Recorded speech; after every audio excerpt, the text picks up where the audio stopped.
नमस्कार। इस वीडियो में हम लोग बिहार डीएलएड के एंट्रेंस एग्जाम से संबंधित 30 महत्वपूर्ण ऑब्जेक्टिव प्रश्नों को देखेंगे। दोस्तों, जैसे कि आप लोग जानते हैं कि जो जनरल हिंदी है, सामान्य हिंदी है, उससे 30 मार्क्स के प्रश्न आपके एंट्रेंस एग्जाम में पूछे जाते हैं। तो दोस्तों, उसमें एक बहुत ही महत्वपूर्ण टॉपिक है संज्ञा। यह हमारी पहली क्लास होगी हिंदी व्याकरण की, जिसमें हम लोग आज इस सेशन में 30 महत्वपूर्ण प्रश्नों को देखेंगे। आप इन प्रश्नों के उत्तर अपने कमेंट बॉक्स में भी दे सकते हैं और अपना स्कोर बता सकते हैं। दोस्तों, बने इस वीडियो में और हम लोग आज इस वीडियो के माध्यम से संज्ञा के 30 प्रश्नों को देखते हैं। दोस्तों, सबसे पहले हम लोग इससे संबंधित कुछ कंसेप्ट सीखेंगे। सबसे पहले हम जानेंगे कि संज्ञा किसे कहते हैं और फिर इस रिलेटेड हम लोग प्रश्नों करेंगे। आपको पता है कि संज्ञा किसी व्यक्ति, वस्तु, जाति, स्थान, समूह या भाव के नाम को कहते हैं, जैसे कि पटना, श्याम, हिमालय, सेना, कुत्ता इत्यादि।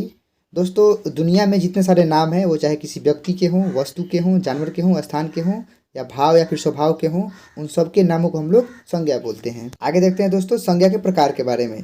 यहाँ से आपके एग्जाम में डायरेक्टली प्रश्न पूछे जाते हैं, जैसे कि संज्ञा के भेद के बारे में। तो आपको पता है कि संज्ञा के 5 भेद होते हैं, संज्ञा के 5 प्रकार होते हैं। और कौन कौन है जी? व्यक्तिवाचक, जातिवाचक, भाववाचक, समूहवाचक और द्रव्यवाचक संज्ञा। दोस्तों, अब बारी बारी से संज्ञा के प्रकार का डेफिनेशन देखते हैं हम लोग। सबसे पहला है व्यक्तिवाचक संज्ञा। तो देखिए, इसके नाम से ये स्पष्ट है कि जिस शब्द से किसी व्यक्ति या स्थान का बोध होता है या फिर किसी व्यक्ति या स्थान के नाम का बोध होता है, उसे हम लोग व्यक्तिवाचक संज्ञा कहते हैं। जैसे राम है तो व्यक्ति का नाम है, गंगा है तो नदी का नाम है, उसी प्रकार पटना है, चंद्रमा है, पृथ्वी है, बहुत सारे हो सकते हैं। दुनिया में जितने व्यक्तियों या फिर वस्तुओं के नाम होते हैं उनको हम लोग क्या बोलते हैं? व्यक्तिवाचक संज्ञा बोलते हैं। आप सेम इसके दूसरे प्रकार को देख सकते हैं। आगे है जातिवाचक संज्ञा।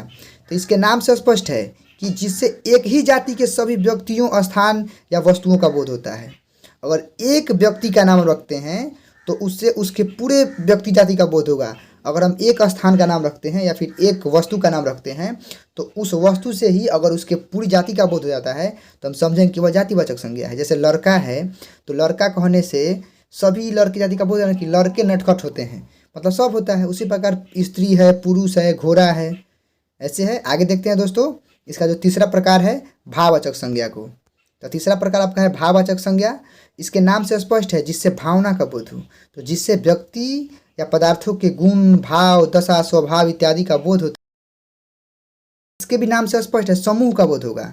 तो जिससे पदार्थों अथवा व्यक्तियों या वस्तुओं के किसी समूह या समुदाय का बोध होता है, उसे हम समूहवाचक संज्ञा कहते हैं।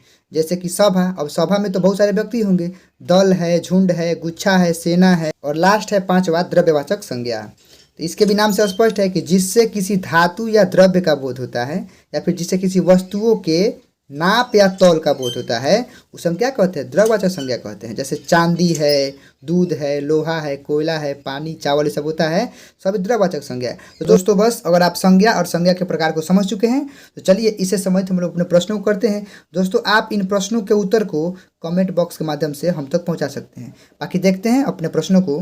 दोस्तों, वस्तुनिष्ठ प्रश्नों का सबसे पहला प्रश्न आपके सामने है, अर्थ के विचार से संज्ञा के कितने प्रकार होते हैं? अभी आप पढ़ रहे हैं कि संज्ञा के 5 प्रकार होते हैं, व्यक्तिवाचक, जातिवाचक, समूहवाचक, द्रव्यवाचक और भाववाचक। और अब इनके प्रकार से रिलेटेड आपके प्रश्न पूछे जाएंगे। आपका दूसरा प्रश्न है, जिन संज्ञा शब्दों से पदार्थों के नाप तौल का बोध होता है उन्हें क्या कहते हैं? अभी अभी हम लोग सीखे हैं कि नाप तौल क्या होता है जी? जिससे द्रव्यवाचक संज्ञाएं होती हैं, जिनसे माप तौल का बोध होता है। अगला प्रश्न 3 नंबर है, व्यक्ति, स्थान या वस्तु विशेष का बोध कराने वाले शब्दों को क्या कहते हैं? शब्दों को क्या कहा जाता है?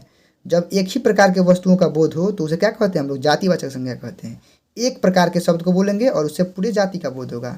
अगला प्रश्न, स्त्रीत्व शब्द में कौन सी संज्ञा है? क्योंकि स्त्रीत्व एक भावना का बोध है, इसको हम देखते नहीं हैं, इसीलिए क्या होगा? यह भाववाचक संज्ञा होगा। अगला प्रश्न 6 नंबर है, भाववाचक संज्ञाएं बनाइए। लड़का का भाववाचक क्या होगा? ऑप्शन आप देख सकते हैं। आपका ऑप्शन नंबर सी होगा, लड़कपन। दोस्तों, ऐसे प्रश्न एग्जाम में आपके पूछे जाते हैं। लड़का शब्द का भाववाचक लड़कपन होगा।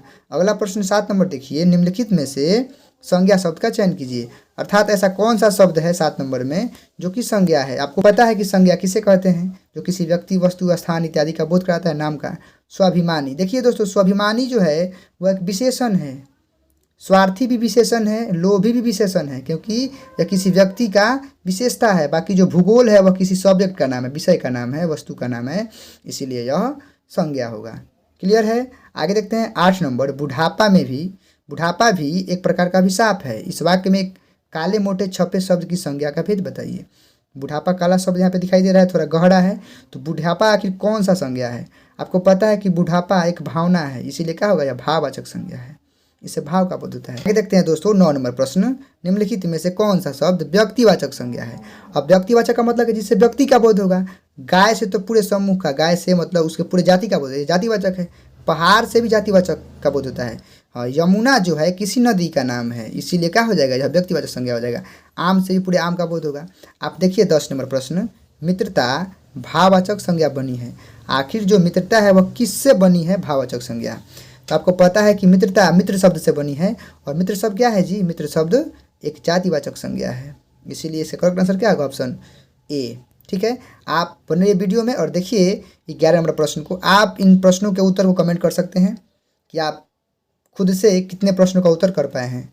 कौन सा शब्द जातिवाचक संज्ञा नहीं है? ऐसे प्रश्न पूछे जाते हैं दोस्तों कि आखिर जातिवाचक संज्ञा कौन नहीं है। अब देखिए, जवान से पूरे जवान जाति का बोध होता है, तो है, लेकिन हमको खोजना जो नहीं है। बालक से भी पूरे बालक जाति का बोध होगा, लेकिन सुंदर, और मनुष्य से भी होगा, लेकिन सुंदर हमको, सुंदर तो सबसे बड़ी बात है कि क्या बोलते हैं, इस संज्ञा है ये नहीं है। सुंदर एक विशेषण है, इसीलिए यहाँ पे करेक्ट आंसर होगा ऑप्शन सी। पूछा कि कौन जातिवाचक संज्ञा नहीं है? बाकी सब है तीनों, लेकिन यह सुंदर एक विशेषण है। आप देखिए 12 नंबर प्रश्न को। सच्चरित्रता शब्द, जो सच्चरित्रता है वह मूल रूप से किस शब्द से बना है? आपको पता है कि चरित्र शब्द से सच्चरित्रता बना है, इसीलिए इसका करेक्ट आंसर होगा ऑप्शन बी। आप देखिए 15 नंबर प्रश्न को। अपने टोटल 30 प्रश्नों को कर लेंगे। ठीक है, देखिए आपका अगला प्रश्न है 15 नंबर। निम्नलिखित शब्दों में से कौन सा शब्द संज्ञा है? हमें संज्ञा खोजना है। क्रुद्ध नहीं होगा, क्रोध, क्रोध हो जाएगा, क्योंकि क्रोध क्या है जी? यह एक भाववाचक संज्ञा है। बाकी क्रोधी विशेषण है, क्रोधित भी विशेषण है, इसीलिए इसका करेक्ट आंसर क्या होगा? ऑप्शन बी, क्रोध। क्रोध क्या है? भाववाचक संज्ञा। इसको हम लोग देखते नहीं हैं दोस्तों। अगला प्रश्न देखिए 16 नंबर कि खेतों में चारों ओर हरियाली है, या फिर खेतों में चारों ओर हरियाली नजर आ रही है। इस वाक्य में काले मोटे छपे शब्द की संज्ञा बताइए। तो जो हरियाली है वो कैसी संज्ञा है जी? भाववाचक संज्ञा है। ठीक है, आगे देखिए 17 नंबर प्रश्न अपना। 17 नंबर प्रश्न है कौन सा शब्द जातिवाचक संज्ञा नहीं है? फिर आ गया वही प्रश्न कि आखिर किस शब्द से पूरी जाति का बोध नहीं होता है? लेखक है भाई, तो लेखक से तो होता है। निगेटिव पूछ रहा है कि नहीं कौन है, तो लेखक तो जातिवाचक संज्ञा है, इसीलिए गड़बड़ है। शिक्षक भी जातिवाचक है, वकील भी है, हाँ, लेकिन मीठा नहीं, क्योंकि मीठा क्या है जी? यह भाववाचक संज्ञा है, इससे भावना का बोध होता है, एहसास करते हैं। आप देखिए अपना प्रश्न नंबर 18 नंबर प्रश्न है कि कौन सा शब्द भाववाचक संज्ञा नहीं है? दोस्तों ये प्रश्न जो है नहीं करके पूछ रहे हैं, ध्यान दीजिएगा। हमको देखना है कि जिससे किससे भावना का बोध नहीं होता है। भलाई है, बिल्कुल होता है, लेकिन ये पूछ रहा है कि जिससे भाववाचक संज्ञा नहीं है, जिससे भावना का बोध ना हो। तो भलाई होता है, इसलिए ही नहीं होगा। पढ़ाई भी भाववाचक संज्ञा है। अपनापन भी भाववाचक है, लेकिन सुंदर क्या है जी? संज्ञा नहीं है। सुंदर क्या है? सुंदर हमारा विशेषण है, इसीलिए इसका करेक्ट आंसर होगा ऑप्शन सी। आप देखिए 19 नंबर प्रश्न को बोल रहा है कि निम्नलिखित में भाववाचक संज्ञा छाटिए। आखिर कौन भाववाचक संज्ञा है? तो गाय जी, गाय क्या है? तो जातिवाचक है। करुणा, करुणा सही बात है। करुणा से, करुणा दया निधान की, यह करुणा से भावना का बोध होता है। दही है, नहीं है। हिमालय है, यह भी नहीं है, क्योंकि हिमालय क्या है? किसी पहाड़ का नाम है, यह व्यक्तिवाचक हो जाएगा। दही भी हमारा द्रव्यवाचक हो जाएगा। आप देखिए 20 नंबर प्रश्न को। निम्नलिखित में से जातिवाचक संज्ञा बताइए। अब हमको जातिवाचक, जिससे एक बोलेंगे तो पूरे जाति का बोध होगा। लड़का है, बिल्कुल सही बात है कि अगर एक लड़का को बोलते हैं तो पूरे लड़के जाति का बोध होगा। सेना से तो भाई समूह का बोध होता है। श्याम किसी खास लड़के का नाम है। दुख हमारा क्या हो जाएगा? भाववाचक हो जाएगा। तो बाकी आगे देखिए आप 21 नंबर प्रश्न को बोला कि हिमालय कौन सी संज्ञा है? आपको पता है कि हिमालय क्या है जी? किसी वस्तु का, किसी पहाड़ का नाम है, तो यह खास नाम है, इसलिए क्या होगा? यह व्यक्तिवाचक होगा।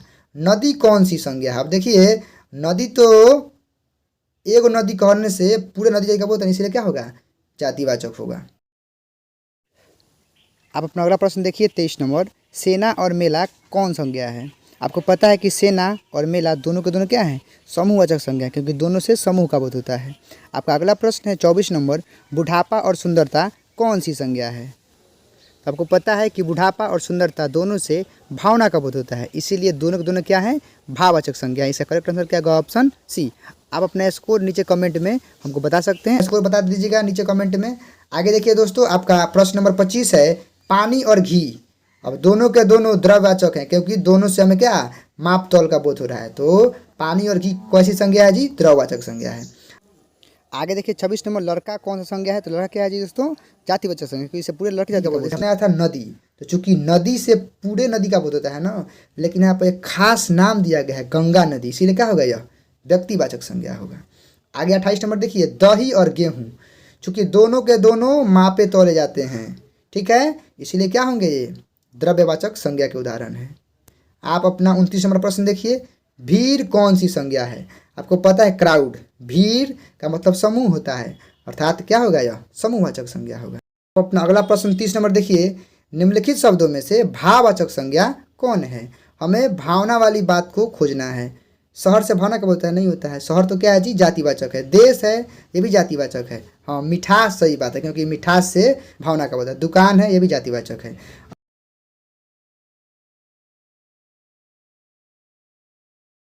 खोजना है, गुलाब हो गया हमारा भाववाचक, लेकिन